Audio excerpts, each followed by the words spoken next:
Andreas, thanks so much for joining me today. I am excited to talk purely about a topic that I've never talked about on this podcast, which is ironic because I use it every day, and that is AI, artificial intelligence. So I'd love to hear, you're an AI guy, but how those two worlds meet is something that most people, either you're in food or you're not, or you're in tech or you're not. But the combination of the two, I always hear like these tech guys who get into food, but they kind of know everything about tech, but they don't know much about food, and or vice versa. But you're a little unicorn and unique that you spent some time in the restaurant industry, so you know a little bit how it actually works. So dig right into that background story and let people know how you intertwined tech and food. Yeah, absolutely. I mean, I was born on a farm where food was a really, really, really big thing. I learned to cook from my grandmother at an early age. And then when I was at university, I worked as a line cook because I needed to make some money. And you know how these things often happen. I started as a dishwasher. You're not completely stupid. All of a sudden, you're prepping veggies. And then one day, the guy who was supposed to run the grill station doesn't turn up to work. And somebody says, "Here you go. You figure it out." And if if you have any kind of talent, this. In kitchens, it's one of those environments where you can actually go up the ranks on merit alone and on hard work alone, very, very often. So I did this for a while, and then afterwards, from there, when I finished with university, I thought about staying in hospitality. Like to this day, I love cooking, but I learned really quickly that I love cooking for people I care about. And the work of a line cook is just so repetitive and so hard, and very often you do stuff that you don't particularly care about. Then I decided to follow up on my studies, and I worked in marketing, and was really lucky in focusing in technology at a time when technology was exploding. Worked for this company in London, in the UK, that worked with all the big tech companies at the time. Autonomy was early AI, early artificial intelligence, with Mike Lynch. Worked with early Google, Cisco, all the early, the big names there. And that was an awful lot of fun. From there, I moved to Toronto in Canada about 20 years ago. And I went back to food. I started a freelance business, started a small business where I worked with food brands, marketing, advertising, those kinds of things. And I built this into Canada's largest, with partners. No, it wasn't just me, myself. Like the team, we built this into Canada's largest independent food and drink ad agency. 2 offices in Montreal, offices in Toronto, some field offices out in Calgary.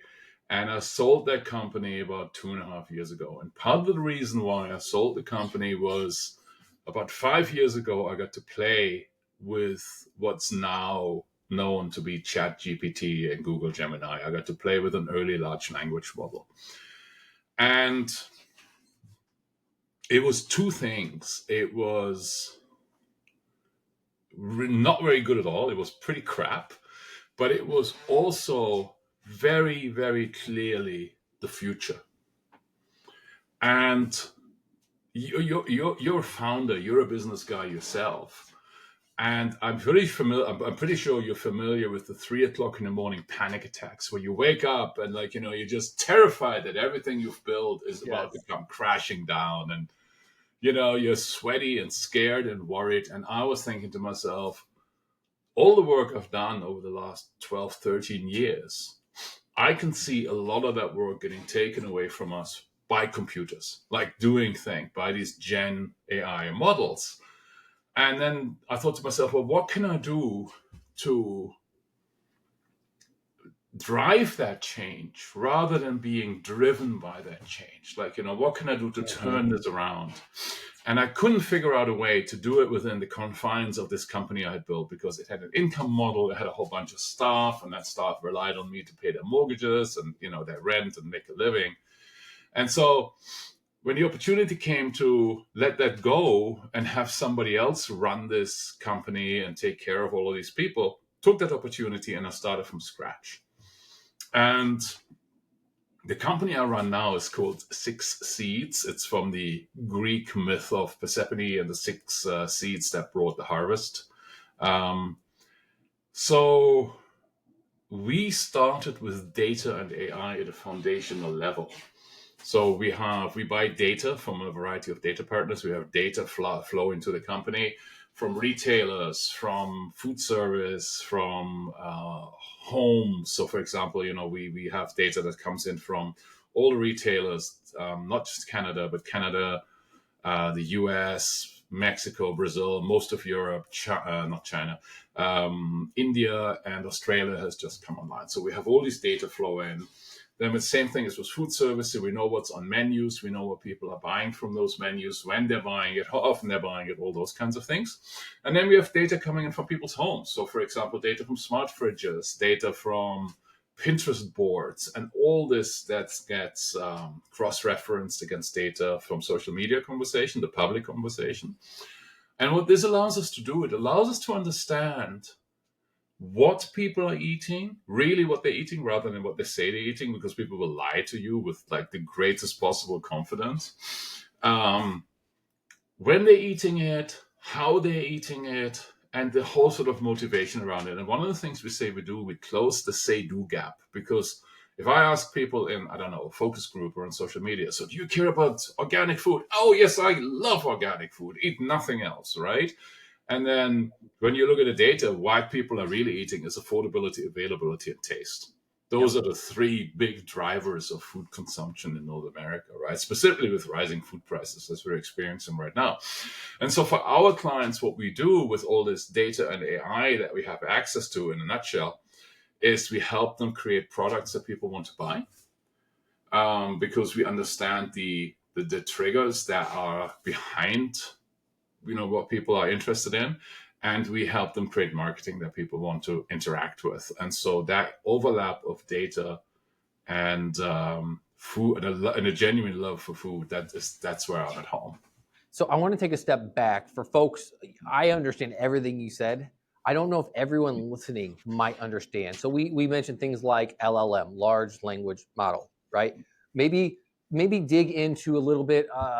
We don't have to go too in the weeds because we could really lose people there. But kind of what that means. People will hear it's built on an LLM and it's got to learn and it's got to do things. So maybe talk about some of the beginnings of what the foundation of AI really is, and then we can kind of go from there of how it can really benefit.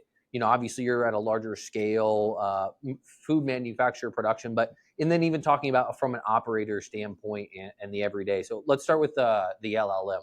Yeah, I mean, LLMs, or large language models, as they're called, they are, when you have your phone, and on your phone you have autocorrect. So you're sending a text and it autocorrects everything and all that kind of jazz. So it kind of predicts what the next word should be based on what the word that you've been typing in, right? An LLM, and if we have any engineers in your listeners, they will scream right now and tell you it doesn't work like that. It's far more complicated, and they're right. But an LLM is that, but a lot more, right? So a large language model, AI, ChatGPT, doesn't understand what it's talking about the way you and I understand. But instead, what it does, you put something in, and because it has eaten all the publicly available content of the internet, everything that was out there, it has a really good idea. I'm going to say, well, in the context of what's coming in, the most likely output is this. And then it says, well, based on the output I've just created, the most likely output that should follow what I've just created should be this. And that's one layer, that's the creation layer. And then the large language models, they have another layer on top, and that layer checks in with its training that says, well, based on what I know, what you've just created looks good or it doesn't look good, and it needs to be adjusted or it doesn't need to be adjusted. So it's a prediction engine. And this is where the hallucinations come in, right? Because it doesn't understand, it doesn't know what it's talking about. Like, you can go to ChatGPT and you can convince ChatGPT that the word strawberries has 5 R's in it. And it'll agree with you. It'll say, oh my God, I'm so sorry. Of course, it's 5 R's in it. And that's because it doesn't have an understanding, a deep understanding, the way we understand what we're talking about when it puts information out. But what AI is really, really, really good at, and where the strength comes in, it's really good at understanding and dissecting large data sets.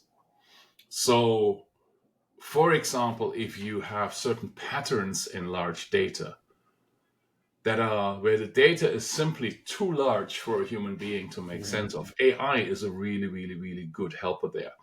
We, in our practice, we use two words to keep those things apart. And one of those words is called meaning making, making meaning out of something. And the other word is called sense making. And meaning making is you're wearing a black hat. From a utility point of view, you could equally wear a red hat or a blue hat or a green hat, but you're wearing a black hat because it pleases you. It's a decision you've made this morning. It's like, oh, it's a black hat kind of a day, and it's a white sweatshirt kind of a day. And, you know, that's how I feel today. Mm-hmm. And, you know, here in Toronto, it's a little bit cold, so I'm wearing a warm, comfortable, woolly sweater. I'm working from home today. I don't have to, I don't have any clients meetings, so I don't have to wear a suit or anything. And those are just decisions we make a human being that are not driven by any rationality, right? I mean, again, I could wear a yellow sweater or a green sweater, same functionality. I'm wearing this one because I like this color. So that's meaning making. That is like deciding on what matters, deciding on where we wish to go, deciding on what makes us happy, deciding on the things that make us human. And then AI comes in, and AI is really good at sense making. Well, here is data that says that, I don't know, wool, like, sheep's wool is more environmentally friendly than nylon, or I don't know. I'm making this up. I don't know if this is true, or any other things. So it helps you after you as a human being, after you have decided what's important, where I want to go with my food business or with anything else in my life. You can then use AI and AI's capacity and capability to digest and organize and present large amounts of data in many different varieties. You can then use that capability and capacity to help it to reach your human goals. And that's where the value comes in, where AI goes terribly wrong. And when people come and say, AI sucks, I've tried it and it's awful, it doesn't work, it's terrible, why do you think this works? This typically happens when people say to AI, do this for me, you do this, and they outsource to AI. And you can't do this. Just because we have AI, that doesn't mean that you don't have to do the work. Right. I was just going to say that you have to, from what I have found, again, when we're talking foundational levels now, and again, we'll build into what, you at 6SEEDS, what you guys are doing, but you have to teach it to a degree. Like that large language model has to understand what it's called prompting, right? You have to be able to prompt, and it's almost a whole nother language in and of itself, right? There's conversation of you and I. There's another thing of telling a computer, hey, I do this for me. I input a command, you output, a result. But now you have to prompt AI to what you're actually trying to achieve, right? So, for example, I use ChatGPT. And, you can build in pre-prompts. You can say who you are, what you do, how long you've done it. So that way it has an understanding. And you can also tell it other factors of, I want you to start to learn how I write. I want you to understand how I read. It may ask for examples. And what I have found is the best is tell me what you need to know to be able to give me this output. And that way it starts to ask you the questions, because then it has its own little internal memory, if you will. And, and then you can start to spit out the data that you're trying to achieve. And like you said, rather than trying to keep it all up in here, it can collect, organize all of that data, and then be able to spit it out. For example, this past week, I had an event, and it was taking information out of a cookbook. Well, I was able to just take the PDF version of said cookbook, load it in, and say, hey, here's a cookbook that I'm going to be working out of. I need you to be able to scale effectively this recipe, and that's exactly what it did. I said, I have 30 people coming. Here's my assumed eating ratio. Not all 30 people are going to eat 30 portions of whatever you're making. And I need you to scale these recipes. So it does. And then I say, create me a recipe or a grocery list, spits me out a grocery list, all combined. So that way, and it even then gives me it by category. So when I go to the store, I'm in the produce section. This is what you need for all the recipes combined. And it makes it very simple versus that manual labor of, let me open a cookbook. Okay, let me find the sub recipe. Let me scale that recipe up. Okay, I have all those ingredients. Okay, but I need that ingredient in 2 recipes. Now I need to make sure that I add those together. It can do all that, and we're talking seconds. Like it just can it can talk so fast.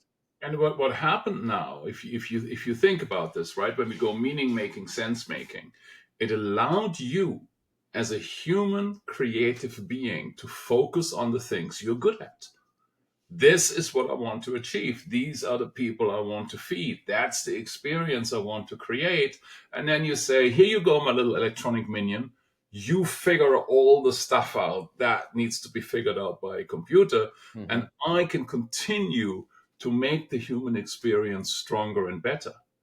Right? That's the important thing. And the better your guardrails, I think you said something really important there. The better your guardrails early on, the more you tell ChatGPT, for argument's sake, this is who I am, this is who I want you to be.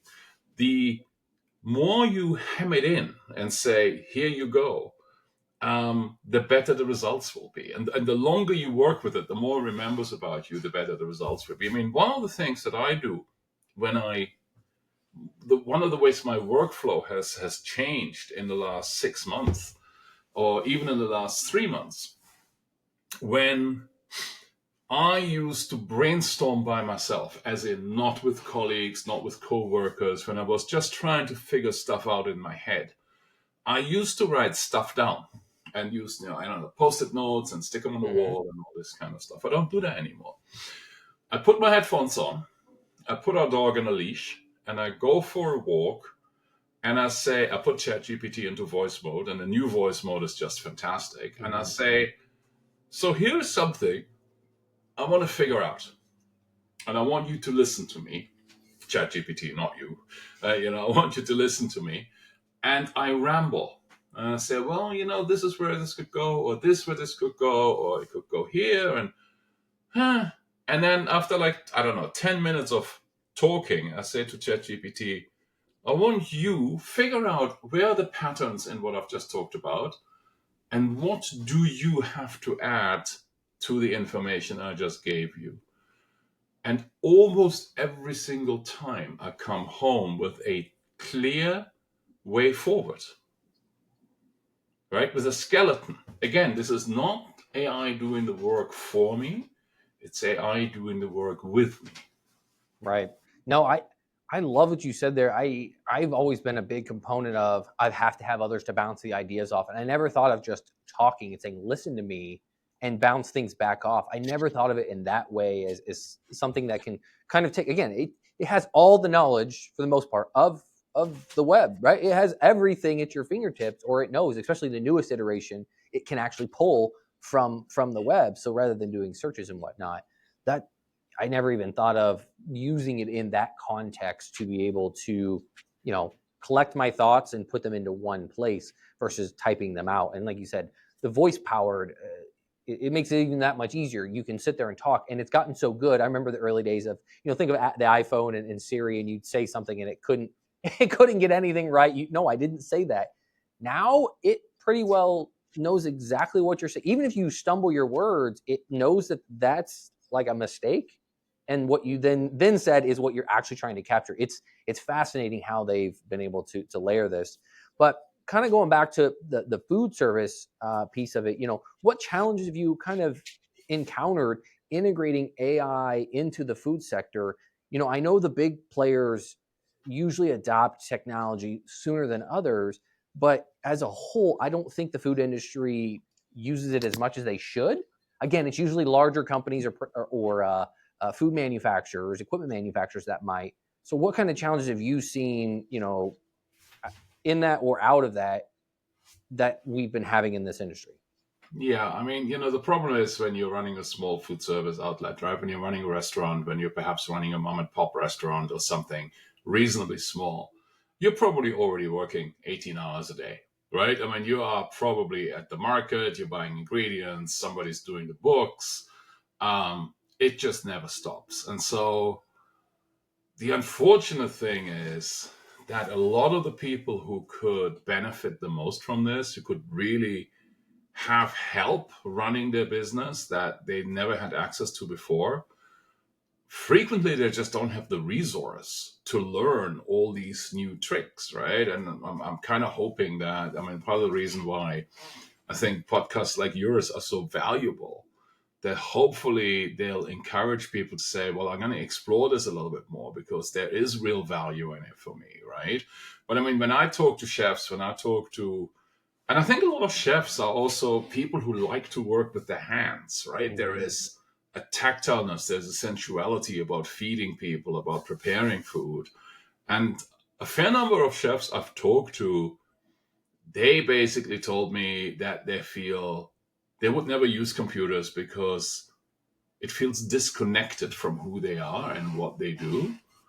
Um, but if you have a business partner, if you have somebody who runs or whose job it is to run the business, I think that is probably the more logical place to start.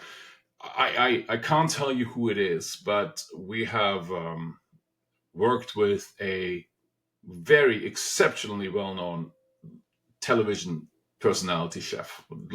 He's a global celebrity. And until 6 months ago, not every single bit, but I want to say 90% of the content that was developed for books and for television and for all the series out there were resting on his shoulders. It all came from him. It's like, where is this coming from? Well, let's go ask that particular person. And his organization started using data and AI generated ideas about 6, 7 months ago. And I know from conversations that this has been a total game changer to the stress level. It has been a total game changer from, well, what are we going to put out and what do people really want to watch? And it has just made the life of the entire team so much better because now there isn't this bottleneck who this one person represents. And then for this person, there isn't this gigantic amount of stress that every single decision was on his shoulders. Right. So even for the large organization, even for large restaurant chains and somebody who runs an international business, there is still this frequent observation that food shouldn't be computerized, food can't be AIified. Um, but I think you can have the best of both worlds. If you can see trends coming up, like people care about this, people care about this, um, then it can really help you to put together a menu that people can connect with. And I mean, for example, you have probably also noticed, chocolate prices are through the roof, Right. right? Yep. 700% right now Yeah. from the beginning of the year. Yep. So what happens if you're running a small patisserie? What are you going to do? Are you going to raise your prices? Are you going to eat it and it'll eat into your profits?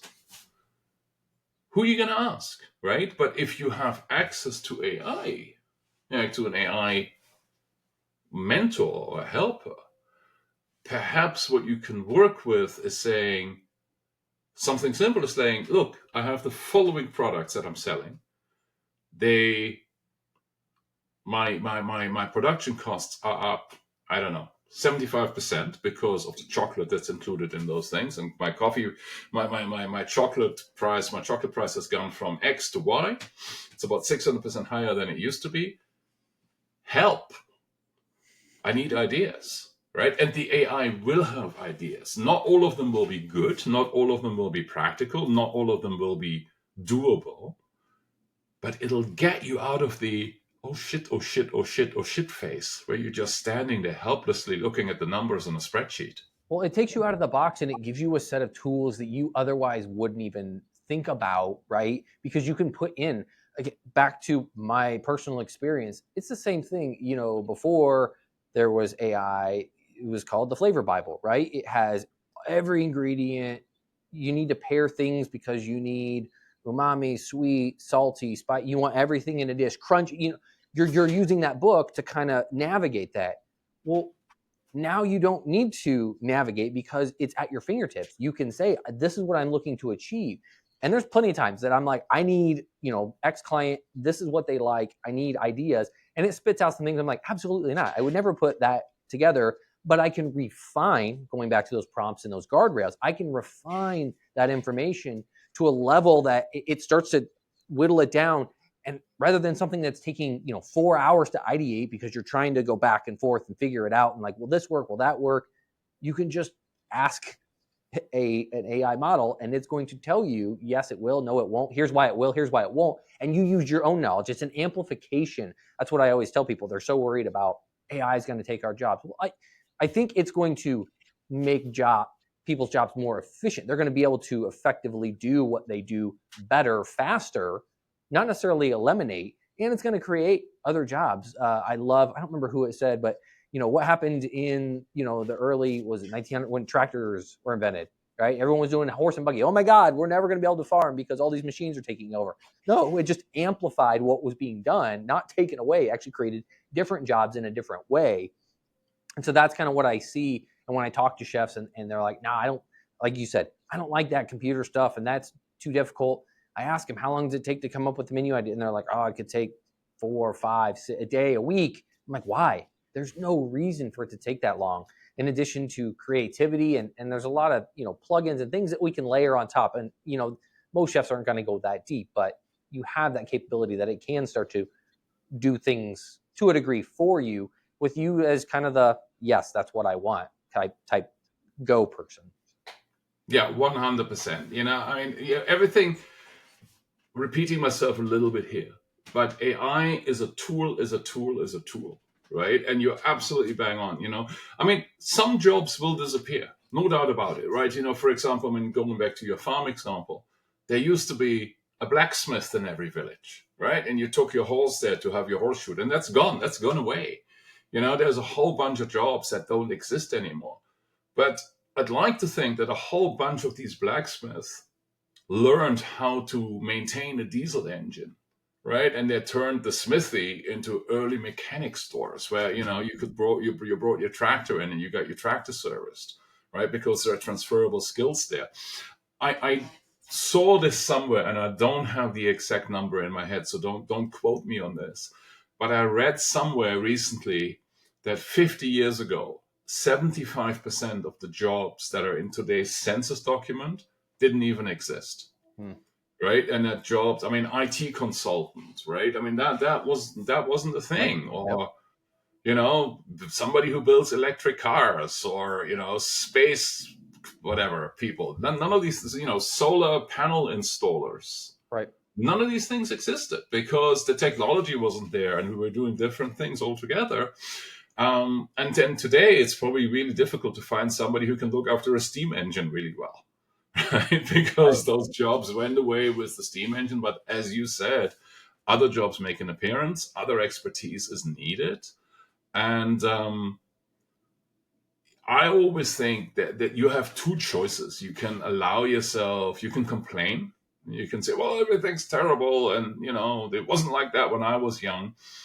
And that's true. It was different. But you have the ability, I think most of us have the ability and have the capacity to use these tools in a way that we achieve the goals that are important to us. Yeah, 100%. So how do you all then, if you can give, it doesn't be a specific example, but how you're taking data and how you're then utilizing that for your customer base to make the decisions? What kind of turnaround times are we looking at with the data? Because we almost have real time stuff, but what does that look like, or some sort of example of how they've implemented said data? I know you talked about that chef, but maybe another example. Yeah. So I do two things. So I have 6SEEDS, my company and we typically work for challenger brands, right?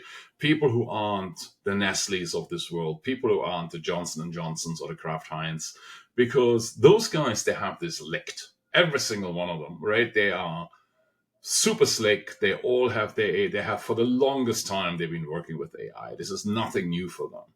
So we work with the level below this to level the playing field for those and help challenger brands to compete on equal playing field. And that's an ongoing process, and that is a relatively complicated process because you're dealing with a lot of different inputs, their data inputs, and then you create an insight, and then this insight then needs to be translated into product. So for example, one of the biggest upheavals that I've ever seen in the food industry that is happening right now, and that all the big brands are taking very, very, very, very, very seriously, and almost none of the challenger brands have even acknowledged to be a thing, is Ozempic, GLP-1 drugs. Yeah.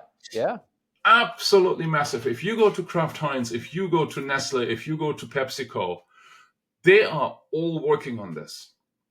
If you talk to Walmart says that people who are on Ozempic, their basket size typically gets reduced by a third.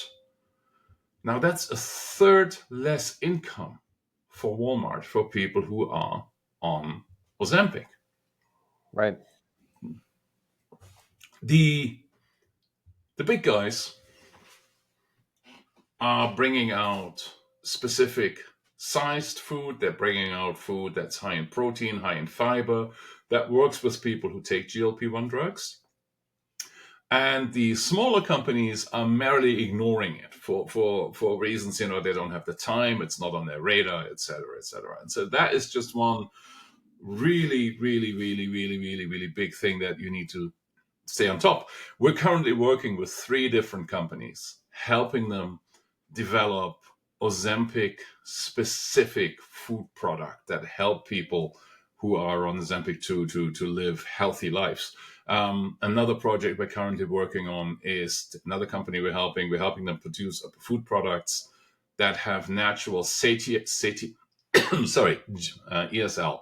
They have natural regulators that help the body to release their own GLP-1 as much as possible. So there's really, really interesting conversations happening. So that's an example of, I want to say, big stuff. And then the other thing I'm doing, I'm a co-founder in a company called GoCPG. And GoCPG, who are currently in the sort of pre-release phase with this, it is an AI-powered mentor for people who are launching food and drink businesses, from restaurants to small, food businesses. And what we're doing there, we've collected data and wisdom about what it takes to start a food business. Because there are lots of steps that are the same. There are lots of steps that you need to know. This is how margins work. This is what distributors looking for. This is what retailers looking for. This is how commercial lease works. There's a lot of those things that are repeatable. Yeah. And this, the failure rate in food and drink is astronomical. It's around 82%. And part of the reason why this failure rate is so high is because the majority of people who launch food businesses, they launch those businesses from first principles, meaning they have to learn how to start a food business from scratch.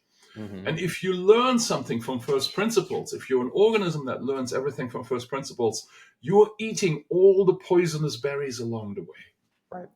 You don't know to say, well, there's that berry will make me throw up, or that berry here might even kill my business. You don't know this because There's nobody there to teach you. Right. But the truth of the matter is, this is knowledge that's out there. And an AI-powered mentor can say, hey, Jeff, what are you starting? Well, I want to launch the following business. Okay. How much are you buying your ingredients for? Well, I'm paying $6 a pop. Amazing. How much are you selling your product for? Well, I'm selling it for $7 a pop. Let me tell you, this needs to be improved. But you know what I mean? And Yeah. this is where AI is really good at. Right? It works with you. You provide the dream and the goal. And because there are so many steps in there that are not unique, because food business, there is uniqueness in the idea very often, but the execution works within an existing system, right? There are distributors, there are retailers, there are ingredient providers, there are taxes to be paid, there are labor costs, etc., etc., and a lot of those are predictable. And so the AI there, what it does, it helps people to understand those things and to flourish within the system. And those are things where AI can be really, really, really useful. Yeah. Going back to the GLP-1, because I wanted to ask, do you think that, or maybe they already are, but are they going to start marketing products, some sort of symbol or something to come out to say, GLP-1 friendly? And will those It products, has already started. has it? Yeah, I haven't seen anything personally, but I didn't know what the marketing strategy, if they're really going to almost to the point of, maybe it's not this extreme, but you go to the grocery store now and you have the section that's gluten-free, or you have the all plant-based area, right? They try to keep some of those things together just so it's easy for the consumer to be like, here's the section that I know I can play within. 100%. They're gonna Are you familiar with Smoothie King? Yeah. Yeah, Smoothie King has just launched GLP-1 smoothies. Wow. Right, and it's exactly what you've just said. I think your comparison to gluten-free is bang on, 100% bang on. That's a really, really, really, really good comparison. There will be a GLP-1 section in the retailers, and it won't take long.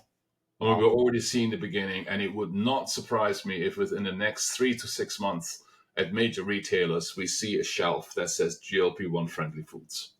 Wow, that fast. Again, if you think about today's world, things are moving so fast. It's not what it used to be where it takes, years for things. I mean, it's almost instantaneous with the data that's available. Like, to your point, when you can collect all the data from everywhere, from all these point of sale systems, from purchasing, and you can see what everybody is doing, it clearly points a path. And then the AI can then take that data and really decipher it and say, this is what it means, versus that, and it's kind of black and white, right? This is what the data points say, not a human saying, well, yeah, GLP-1s, I hear about that, and I hear about Ozempic, but that's just a fad, and I don't believe in that, right? That's a personal belief, not data-driven decision. Whereas they're using sheer data to drive these models to truly say, no, that's what the consumers actually want, because this is what's happening in the real world. Exactly. And part of what we're seeing is with those kinds of things is, again, the big guys, they have the data and they are 100% data driven. Now, both the outgoing and the incoming administration in the US are looking at obesity as a major health marker. And I don't know if you saw Elon Musk just tweeted or X'd or whatever you want to call it. He said the biggest thing you can do for public health in the US, and I disagree with Musk on many things, but this one I agreed with him. I said, the biggest thing you could do for public health in the US is make GLP-1 drugs cheaper than they currently are and make them widely available. In Europe, a month's supply of Ozempic or a related drug is around $100. In the US, it's $1,200, and it's all to do with the insane health insurance system that has been built over the last 40 years. Yeah, that's a whole set of conversation for completely different conversation. Oh my God. As a non-American, I will never comment on U.S. politics because that's not my job. But U.S. health insurance system is insane. Whichever way you look at it, there is so much money wasted there. It's not even funny. But anyway, be that as it may, both the outgoing and the incoming administration are looking at obesity as a health marker. And GLP-1 drugs, for the very, very first time, have achieved something that we've always dreamt of, but were never able to do. You don't need willpower anymore, or you need a lot less willpower. And I don't know if you followed the reduction in share price of Weight Watchers. Mm-mm. From the beginning of the year 2024 to where we are now, the 19th of December, they have lost 87% of their value. Weight Wow. Watchers shares, right? They try to reposition themselves as a GLP-1 drug provider and companion almost. But people very clearly figured out that the value of that was not equivalent to the additional cost that was involved with that. And so they just went to the doctor and got the GLP-1 from there, right? Or they got either they have the insurance pay for it, or people are paying privately for it. And so there are a lot of storms right now in the food industry. There is the demand for coffee exceeds the available harvest by around 27% right now. Wow. So coffee prices are going to skyrocket. The demand for chocolate, we've already talked about. I think it's 700% increase in price over the last couple of months. Olive oil, honey, like all of these things is where we have demand exceeding what can reasonably be delivered. And that leads to a number of things, leads to increased prices, leads to a lot of fakes in the market as well. I want to say at least 50, if not more, percent of all olive oil that you buy in the open market isn't olive oil. It's adulterated in some fashion. Yeah. Most of it is old and rancid, when you open it. And that really all has to do with the fact that food security, the kind of food security that we've all grown up with, is under threat to a degree that we've never experienced before. And at the cook level, at the restaurant level, at the food service level, where you're feeding things and when you're working with razor thin margins, right? Mm-hmm. Feeding that information into an AI helper can really make the difference between a restaurant surviving or failing. Here are my prices from my greengrocer. Well, how much am I paying for cauliflower? How much am I paying for potatoes? How much am I paying for onions, right? And if you keep track, as you should if you're running a restaurant, if you keep track of your ingredient costs and you feed that spreadsheet a year into this, and then perhaps if you're a little bit clever, then you grab yourself a year's weather data, which is easily downloadable off the internet. And then you say to AI, compare my ingredient cost to the weather data in the US, in California, and Florida. Mm-hmm. And then you see the correlations there. And then you may say, well, let's focus on cauliflower over, I don't know, broccoli. And whatever. But the AI can help you to optimize your menu for health, for taste, for consumer trends, but it certainly can help optimize your menu for profitability. Yep. I was in a restaurant on, what is it today? On Tuesday night. 2 Michelin stars, beautiful, beautiful, beautiful food, and the tasting menu was very, very vegetable forward. And that wasn't a bad thing. It was a fantastic tasting menu, don't get me wrong. But it was very vegetable forward. And I snuck to I know the chef in this place. And so at the end of it, we were there with the client. At the end of the meal, I popped into the kitchen. And I said, so I noticed. And he starts laughing and I said, did you notice bad or did you notice good? And I said, no, I noticed because I know. Yeah. But he said, yeah. Yeah, he said, we need to make sure we're making money on these. Yeah. You have to be able to make profit. And again, I had an event earlier this week, and it was a smart class talking about technology in the kitchen. Obviously, AI is one component, but then also using smart equipment. And obviously, there's tons of software built on top of AI to help particular, whether that is inventory management, tied into your POS, production sheets. There's a lot out there. So, I don't want to say any names of any companies, but there's a lot out there to help a restaurant. But what we were talking about is, like you said, food's going to continue to go up. It's not coming down. Labor is going to continue to go up. It's not coming down. So what can we control? Well, we can control our labor costs if we properly analyze when our business is happening and being able to, do I need 3 people or do I only need 2 people, right? And then from a food production standpoint, okay, how do I optimize my food production schedule, et cetera, to match that, right? So we can drop, I go into too many kitchens and I just see overproduction. And it's like, okay, well, why do you have 12 extra sandwiches? Well, we didn't want to run out. Well, not running out isn't going to be an option anymore because you're going to be out of business, because 12 sandwiches, and that's one item, over a continued period of time, that's just money thrown away in the garbage. And too many aren't paying attention to that, because in the past, you could get away with it, right? There was just enough that, well, we'll overproduce a little bit and we'll get by. Obviously, those that are making the money figured that out and have very tight structures. I know when I was in the kitchen, I was very tight on production. It's just wasted labor. Not to mention product. You're wasting all the labor to make all that food when you don't need to, because there's so much technology out there to help us. Not including, we haven't even touched it.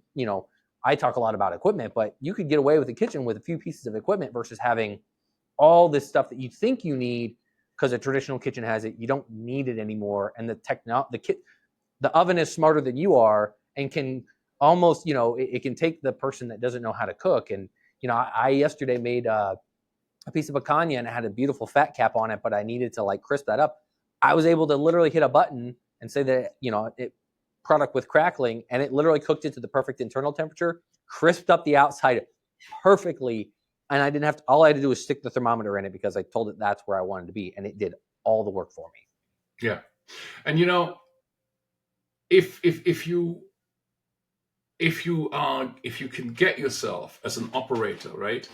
If you can get yourself in your heart and in your execution to a point where you can make data your friend, and let's say you're running a catering business, right? And let's say you can say every job you do, you put into a spreadsheet, who am I doing this for? How old are they? How many women, how many men, how many children? And then at the end of it, you figure out, well, how much was there left over? Mm-hmm. And then you put in, what kind of occasion was it? Was it a wedding? Was it a christening? Was it some sort of garden party? And you put those things in, and then again, you put the weather on top and other external things, right? And then you do this for 6 months, and then the next job comes in, and you say, well, I have a wedding with X number of men, X number of women. It's going to be a sunny day, yada, yada, it's an arts event. Tell me what to produce. The AI will be able to look through your data and say, well, based on how things were in the last year, you need to make sure you have the following amount of food there. And as you say, that stops you from overproducing. It makes sure you put the right things in. Perhaps from the feedback, you can say, well, you know what? Whenever I buy oysters, there are 3 people who love them and they gorge themselves, but there's 10 people who just walk away from them. So maybe that's something that I'm known for, but perhaps it makes no sense anymore. Mm-hmm. I'm one of the people who will eat all the oysters when nobody else does. But 100%. I'm right there with you. I am right there with you. My wife all the time yells at me and says, "Don't eat that." And I'm like, I'll take my chances. I love my oysters. Couple more things that I want to touch on, because I know we're rolling up on time. But somebody, I guess maybe we've touched on it here and there. But what advice would you give to those professionals? Yeah, it could be a chef, operator, food company. What can they do to incorporate AI into their business, into their daily life? Something very simple, something that they could, listen to this and literally get on their computer, their phone, and just execute. That's going to help them today. Yeah, I mean, put your menu into ChatGPT. right? I mean, honestly, put your menu. See, I think a lot of people think ChatGPT is only good for typing, right? But that's not true. You know, you have vision mode in your phone, right? ChatGPT, your app on your phone, you have vision mode where it connects to your company. But the very first thing is, I would say, put your menu into ChatGPT as it is. Tell ChatGPT who you are and what's important it is for you. And that's just in the settings. You just say, tell me, this is what I want to do. And you may say things like, profitability isn't that important to me. You may say, what's really important to me is that people know me for the quality of my, I don't know, my baked goods. I'm a whatever, pastry chef, right? And it's really important for me, the highest possible thing. And for as long as I can make a living, I'm good. So do not recommend anything that isn't French butter because it's irrelevant for me. So tell ChatGPT what's important to me, what you're trying to achieve. Or you may say, look, I'm running a diner. I'm running on absolute razor thin margins already. I don't want to raise my prices because the people in my community, they don't have much money, but I'm providing a valuable space for the community to come together. And it's important for me to stay this way. And then you upload your menu, and then you ask ChatGPT, based on the things I've just told you, optimize my menu. You may not like the results. Right? ChatGPT might tell you to make your burger smaller, or it might give you other things that you may not like. But at least now you have an opportunity to check this out, right? Or you may say, well, here are my specials. Here are my daily specials I've been running. Let's say you're running a diner or something. So here's my Friday, my Thursday, my thinking. My locals would kill me. My regulars would kill me if I sort of move those around. But maybe one day a week, I run something that's new and interesting to get new people in. And you do this. Or you say, you're running a restaurant and you say, everybody who eats in my restaurant is 60 years and older, and they're all dying off. And my income has halved in the last 10 years. Here's my menu. Without overtaxing my kitchen, which is used to this menu, add 5 dishes that I can market to a younger audience. Mm-hmm. Right? So I think the important thing, if you are new to AI, if you are a chef or an owner operator, or even if you're running a small chain, is to talk to ChatGPT, talk to AI. And I think most people will use ChatGPT because it's everywhere, or Gemini, Google Gemini, it doesn't matter. Don't go to your AI and say, well, this is what I do. This is what I want to do. And then when the first answer isn't perfect, don't take your phone and go, well, that's crap. That's useless. This AI shit. I keep telling you it's shit. Like, why am I even bothering? When the first answer comes back and it says, your burgers are unsustainable, you should go vegan. Ah, terrible idea. Why are you even telling me this? Okay. Listen, I'm not going vegan. I hate vegan restaurants. Not what I stand for. Not an option. What else can we do? Well, your menu currently has 150 items on them. Of those 150 items, that means from a ingredient cost, we need the following things. We need like 500 ingredients, 300 of which are rotting in your cold storage because you're not making enough of those. So will the AI say, how about we reduce your menu? Can I keep my meat? You can keep your meat. But let's reduce it from 150 to 50? You okay with 50? You okay with 25? Never! 50. All right, let's work on 50. But I mean, that's how you can work with the AI. Right. No. Step by step. Yeah, absolutely. That's great. Yeah. Plug in your menu, put in some information. And if you don't know what to ask the AI. What do you need to know? Because this is what I ultimately want to do. And it will tell you, answer these questions. It'll give you 10 questions, and you can literally put 1, give it an answer, 2, an answer, 3, an answer, 4, an answer. And then it will give you that. One of my little hacks that I have built in as a prompt is when I ask you something or I need something, if what I tell you doesn't register at an 8 out of 10, like from a this makes sense and you worded it well and I have enough information, I want you to ask me what is needed and or how would you change what I asked you for this prompt to be an 8 or higher. And that has been a game changer for me because sometimes I'm not articulate with what, is up here. I'm trying to, say it, but I don't know how to get it out. And it tells you, and or sometimes it prompts itself, and then it will answer that. And I'm like, yes, that's what I wanted. And then it gives me the answer by just me telling it, ask that. So you can always do something like that. Okay, last thing. We've talked trends. You're in the biz of trends because you've got data. What are the top 3 trends that you see? We're right at the end of 2024. Maybe two-parter.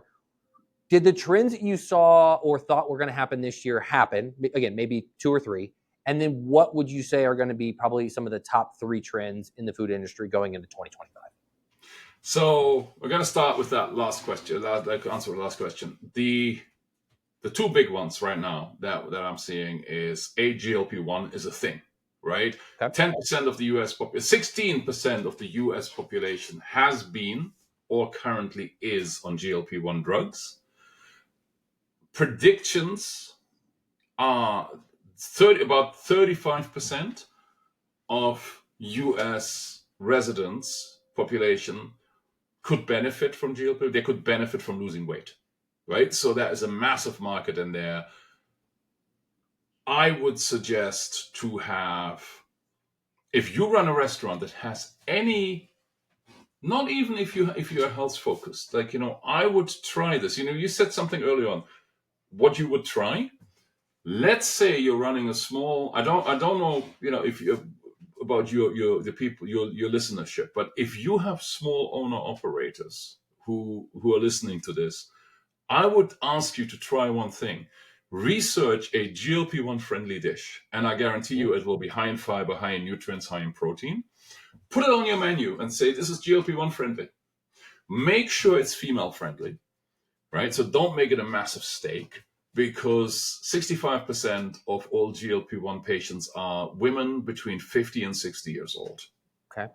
Right? That's the GLP-1 market. So that is one thing I would say you can do with AI that is absolutely on trend. The other thing that we're seeing is high and low. Luxury is doing incredibly well. Like high-end wine sales are through the roof in the last year, but lower and normal, the average wines, they are suffering. So either you can do something that's really, really, really affordable, really cheap, right? Where you do something that is, I don't know, the best grilled cheese food truck in the world, and it's like $1 or $2 per grilled cheese sandwich, you will do well. Or you go very, very much to the high end, and there is money in there as well. And if you are asking for a food trend that we've observed that came true, alcohol-free, right? Non-alcoholic drinks, non-alcoholic beers, non-alcoholic wine is beginning to be less terrible than it has been. And it's beginning to catch up with the quality for non-alcoholic beer. I don't drink alcohol. I stopped drinking alcohol 5 years ago. I stopped drinking because I did a dry October, I think it was. Sober November? I can't remember. It was a month. And after that month, I slept better. I had lost weight. I had way more patience with my children, and I felt better all the way around. So I never went back to drinking. I still have a glass of champagne, my wife's birthday, or at Christmas or whatever. Yeah. But I don't drink. I don't come home and open a bottle of wine and have a glass of wine after work, which is what I used to do. My wife and I, was like, sit down, the kids are in bed, you're watching a movie together. Say, shall I open a bottle of wine? Oh, that would be lovely. And we don't do that anymore. Wow. We replaced it with other habits, like with, I don't know, some lovely, beautiful tea, or that's what I did. I switched out to tea. I drink tea every single night, and then I've been playing with different honeys that are available to kind of change that experience. And like you mentioned, honey being one of those things. I know the pain of price on the honey. So yeah, but and what I found, which is interesting, what you've just said, I found that What I missed about drinking wine wasn't so much the wine, but it was the ritual. The kids are in bed, the Hmm. plop of the cork, the pouring of the wine. And I found that I could replace that ritual with the ritual of making really nice tea. Right. Yeah, it's a You whole know? right. It's its own process, right? Especially if you're Yeah. doing loose leaf and you're steeping it properly, and you want your water temperature where it needs to be, and how long does it steep for, and then what are you adding to it after the fact, and how fast you drink it or slow. Yeah, there's a lot of things. I never thought I'd be like a tea guy. I never ever thought I'd be a tea guy, and I don't know why. I just started drinking tea at night, and it just I don't know put me in a good mood. Right, I can have it about 7:30. Usually it's something with chamomile, something to kind of just tone it down. And then by the time bed rolls around, it kind of helps just put me off into the sunset. It's nothing crazy, but just enough.